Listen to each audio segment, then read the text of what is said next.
آل Pakistan local government workers federation کے مرکزی chairman Syed Zulfiqar شاہ نے کہا ہے کہ ملک بھر میں سرکاری ملازمین سراپا احتجاج ہے۔ وفاقی صوبائی حکومتوں کو چاہیے کہ وہ اس معاملے کو سنجیدگی سے لیں۔ اپریل کا مہینہ احتجاج اور دھرنوں کا ہی لگ رہا ہے، جس سے جہاں تو ملازمین پریشان ہیں، وہیں حکومتیں وعدے کے مطابق عمل درآمد نہیں کر رہی، جو کہ افسوسناک امر ہے۔ مزید all Pakistan local government workers federation مرکز چیئرمین سید ذوالفقار شاہ کیا کہہ رہے ہیں، سنیے انہی کی زبانیں۔ آج پورا ملک سراپا احتجاج ہے۔ Sindh government employees grand alliance کی آج اہم میٹنگ حیدرآباد میں ہو رہی ہے، اضلاعی اجلاس ہے، جس میں رمضان المبارک سے قبل احتجاج کی کال دینے کی امید ہے۔ اس کے ساتھ ساتھ آج تقریباً 8 روز سے بلوچستان کے ملازمین سراپا احتجاج ہیں، تاحال اس مسئلے کا حل نہیں نکلا۔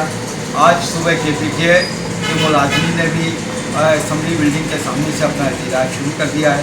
وزیر اعظم پاکستان سے اپیل کرتا ہوں کہ جس طرح سے انہوں نے وفاقی ملازمین کے 25% DRA الاؤنس کو اضافے کو بحال کیا ہے، اور ان سے دیگر جو مطالبات کے سلسلے میں وعدے کیے گئے ہیں ان کو صوبوں پر بھی عمل درآمد کروایا جائے اور ملازمین کے مسائل کو حل کیے جائیں، ورنہ یہ میرا خیال سے تو یہ اپریل کا مہینہ جو ہے، جس طرح گرمی ہے اس طرح یہ مطالبات کے سلسلے میں احتجاج میں بھی شدت آئے گی۔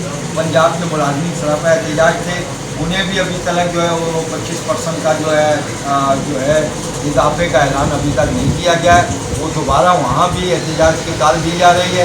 تو میری اسی طریقے سے حکومت سندھ سے اور وزرائے اعلیٰ سے درخواست ہے کہ وہ برائے کرم فوری طور پر یہ 25% اضافہ ریٹائرمنٹ پہ گروپ انشورنس اور دیگر مطالبات کو فوری طور پر منظور کرنے کے احکامات جاری کریں۔ یقیناً حیدرآباد میں اجلاس جاری ہے اور KPK میں مظاہرہ۔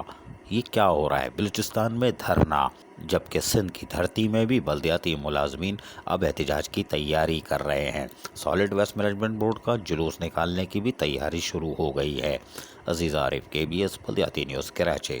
ایسی ہی خوبصورت ویڈیوز فیوچر میں حاصل کرنے کے لیے ریڈ بٹن پر کلک کر کے اور بیل آئیکن کو پریس کر کے ہم سب کے سبسکرائبر بننا مت بھولیے۔